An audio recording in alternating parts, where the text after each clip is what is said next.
নমস্কাৰ everyone, YouTube চেনেললৈ আপোনালোকক স্বাগতম জনাইছোঁ।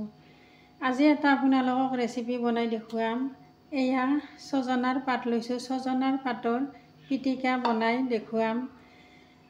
এইখিনি বইল হ'ব দিম পাতখিনি, তাৰে লগত একেলগে মান ধনিয়াৰ পাত, জলকীয়া আৰু নহৰু এইখিনিও একেলগে বইল হ'ব দিম। এতিয়া কুকাৰত লৈ ল'ম। এতিয়া পাতখিনি কুকাৰত লৈ ল'ম।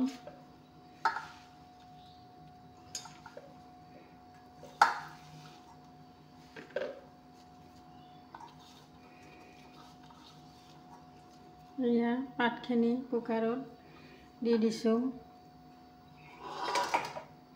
এতিয়া নহৰু, মান ধনিয়াৰ পাত আৰু জলকীয়া এইখিনিও একেলগে সিজিবলৈ দিম। এইখিনি জলকীয়া আৰু পিঁয়াজ কাটি লৈছোঁ সৰু সৰুকৈ। যেতিয়া বইল কৰি পাতখিনি সানি ল'ম, পিঁয়াজ জলকীয়াখিনিও একেলগে সানি ল'ম। এতিয়া ইয়াতে অলপমান পানী দি দিম।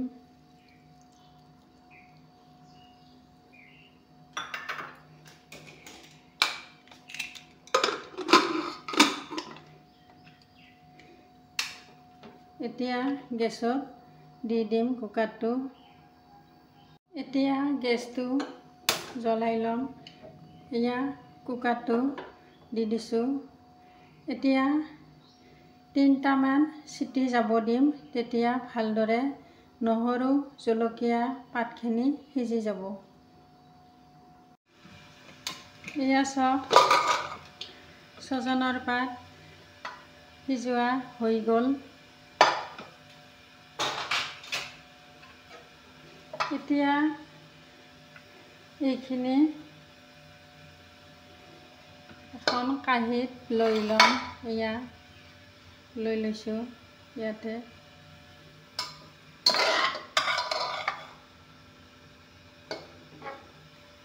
এয়া চাওক, ধুনীয়াকৈ সিজি গৈছে নহৰুখিনি, জলকীয়া, ছজনাৰ পাতখিনি।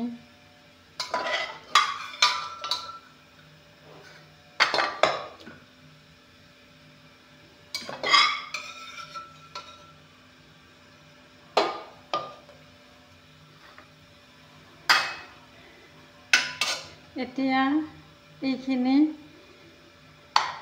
পিঁয়াজ, জলকীয়া, নিমখ আৰু অলপমান তেল দি সানি ল'ম।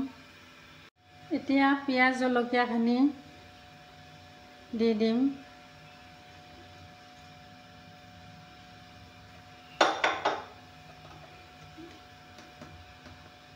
এয়া নিমখখিনি দি দিছোঁ।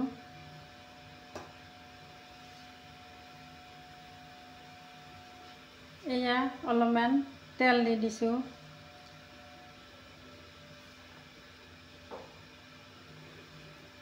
এতিয়া এইখিনি ভালকৈ সানি ল'ম।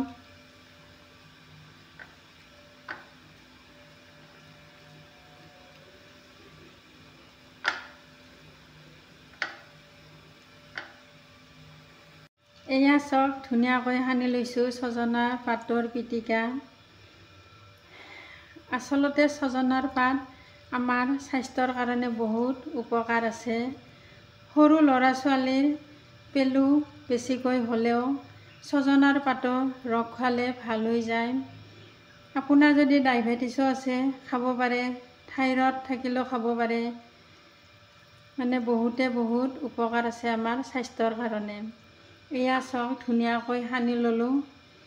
আপোনালোকেও এনেকৈ বনাই খাব। ভাল লাগিলে কমেণ্ট কৰি জনাব, লাইক কৰিব, শ্বেয়াৰ কৰিব। Thank U.